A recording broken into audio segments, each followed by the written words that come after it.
Hello, welcome to the quant lab. Quant lab में आपका स्वागत है। तो आज हम लोग बात करने वाले हैं पोर्टफोलियो मैनेजमेंट के बारे में और we will continue our conversation जो हमने पहले स्टार्ट की थी कि पोर्टफोलियो ऑप्टिमाइजेशन कैसे करें। एक वीडियो मैंने किया था कुछ समय पहले जो कि पोर्टफोलियो ऑप्टिमाइज करना सिखाता था कि किस तरह से अपने स्टॉक पोर्टफोलियो में स्टॉक्स को बैलेंस करें और रीबैलेंस करें।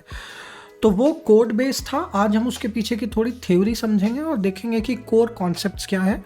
तो दो चीज़ें हैं, रादर तीन चीज़ें हैं जो हम देखना चाहते हैं। पहला, मॉडर्न पोर्टफोलियो थ्योरी क्या होती है और ऑप्टिमल फ्रंटियर क्या होता है। तो बेसिकली ये दो कॉन्सेप्ट्स हैं जो रिलेटेड हैं।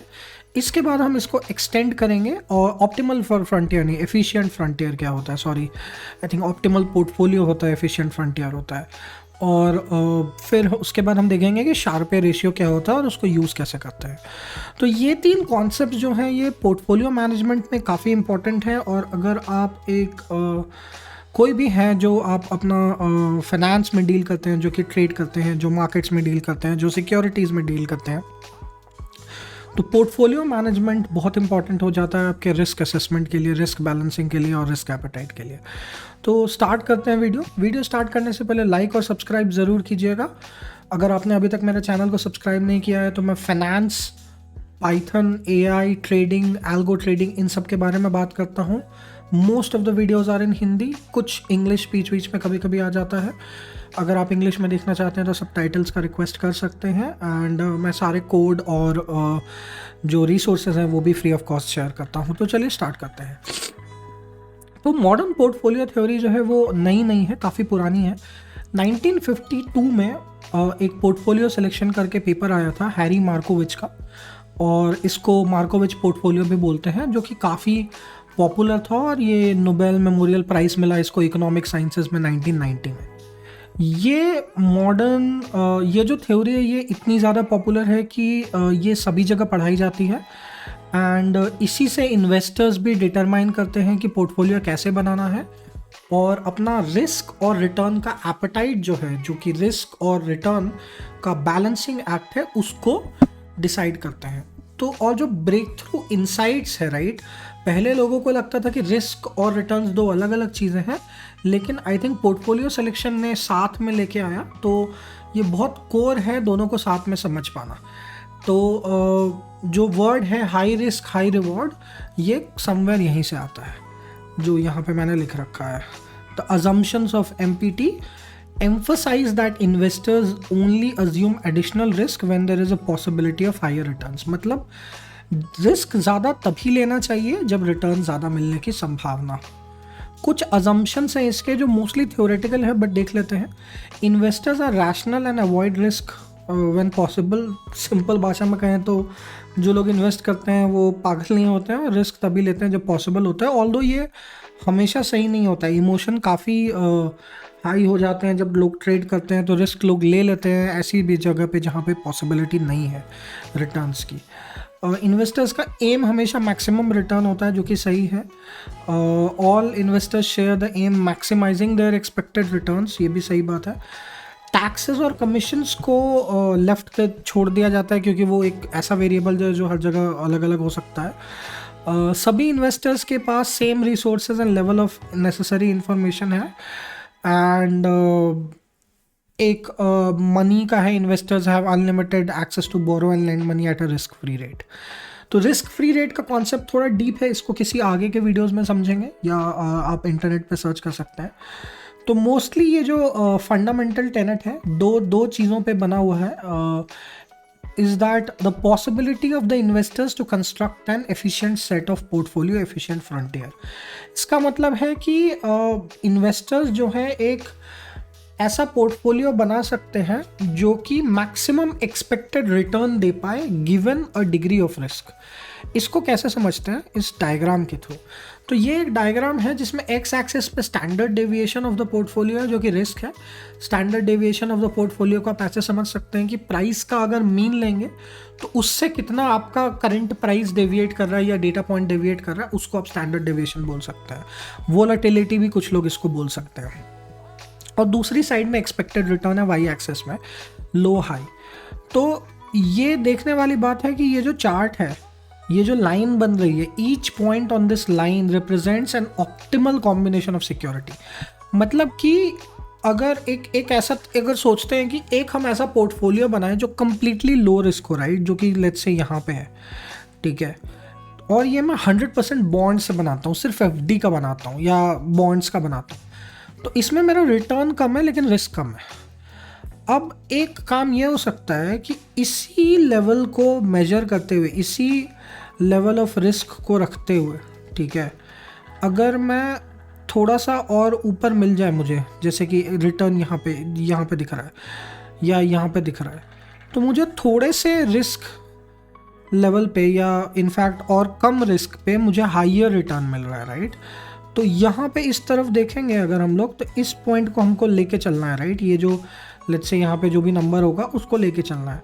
तो इस एरिया में यहाँ पे जैसे यहाँ ये या जहाँ पे ये एरो पॉइंट आउट कर रहा है, राइट, इन सब जगहों पे इसके इस तरफ आपका रिटर्न हाई है। तो ये जो पॉइंट्स हैं ये बेटर हैं। तो इसमें मैं क्या कर रहा हूँ, 100% बॉन्ड के बदले में भी 75% बॉन्ड और 25% स्टॉक्स डाल रहा हूँ। तो मेरा रिटर्न बढ़ जा रहा है लेकिन मेरा डिग्री ऑफ रिस्क वही है।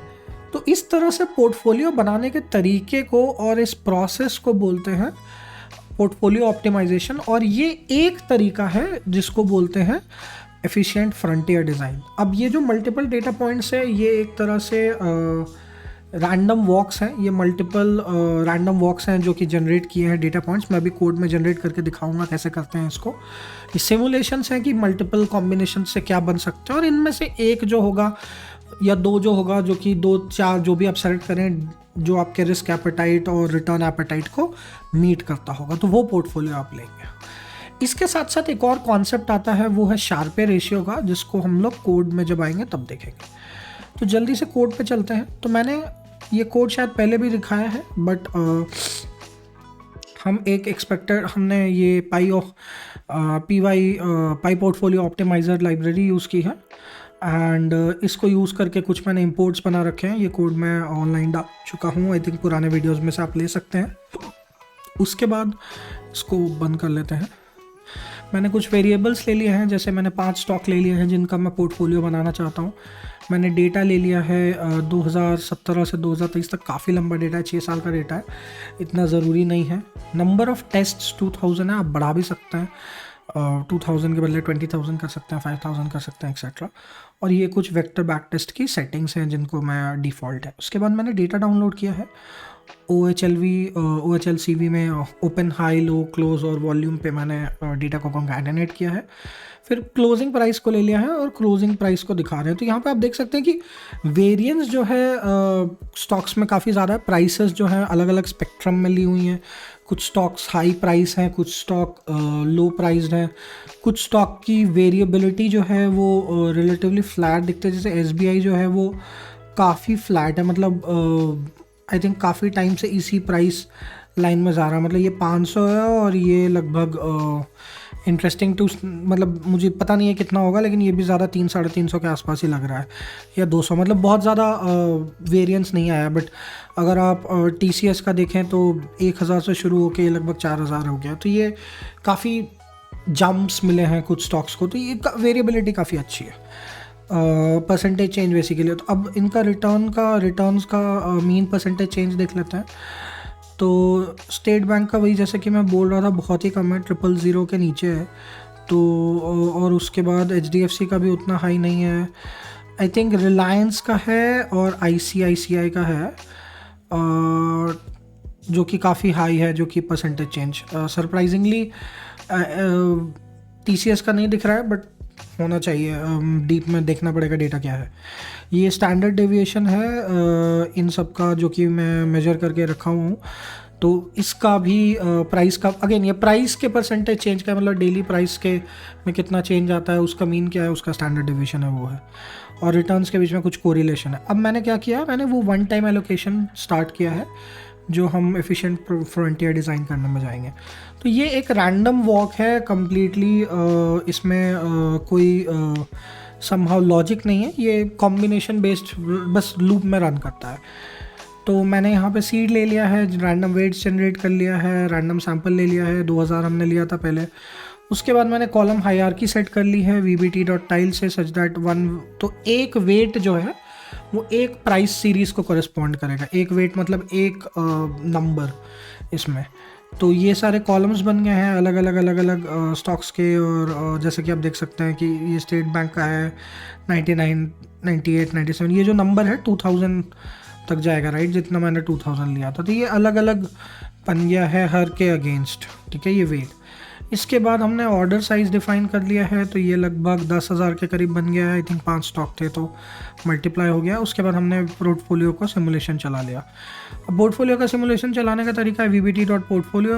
ऑर्डर हमने पहले डिफ़ाइन कर लिया, प्राइस क्लोजिंग प्राइस है, साइज़ हमने 10,000 ले लिया, परसेंटेज टारगेट परसेंटेज देखना है, and 100% investment in risky assets, जो कि मैंने कैश शेयरिंग पूरा ट्रू किया हुआ है। इसके बाद देखना है तो plot annualised returns against volatility colour bye sharper ratio. तो इसका कोड से ज़्यादा इंपॉर्टेंट है चार्ट देखना। तो अगर आप ये चार्ट देखेंगे, राइट, तो यहाँ पे आपको वो कर्व बनता हुआ दिख रहा है, राइट, इस जगह पे यहाँ पे कुछ इस तरह से कर्व बनता हुआ दिख रहा है। तो ये जो है ये आपका एफिशिएंट फ्रंटियर डिज़ाइन है। अब इसमें शार्पर रेशियो का एक कॉन्वर्सेशन आ रहा है। तो शार्पर रेशियो क्या होता है? शार्पर रेशियो भी एक विलियम एफ शार्पे, जो कि नोबेल लॉरेट थे, इन्होंने मार्कोविट्स को ही वर्क को आगे बढ़ाया और एक काफ़ी पॉपुलर CAPM प्राइसिंग मॉडल दिया, जिसको बोलते हैं कैपिटल एसेट प्राइसिंग मॉडल। ये ज़्यादा डीप में उसमें नहीं जाएंगे, लेकिन जो शार्पर रेशियो है उसको समझ लेते हैं जल्दी से। तो sharper ratio is a measure of the performance of an investment returns given it's risk.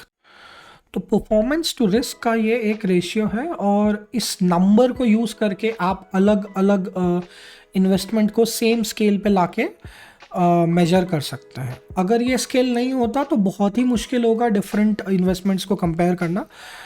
और काफ़ी बार सिंप्लिसिटी के लिए रिस्क फ्री रेट जो होता है उसको 0% ले लिया जाता है। तो बेसिकली शार्पर रेशियो का एक सिंपल सा कैलकुलेशन है, जो कि इसमें आई थिंक फैक्टर्ड इन होता है, जो मेरे कोड में फैक्टर्ड इन है। यहाँ पे मैंने टाइटल शार्पर रेशियो दिया हुआ है, और ये जब एनालाइज करता है कलर तो ये ऑटोमेटिकली शार्पर रेशियो पे करता है।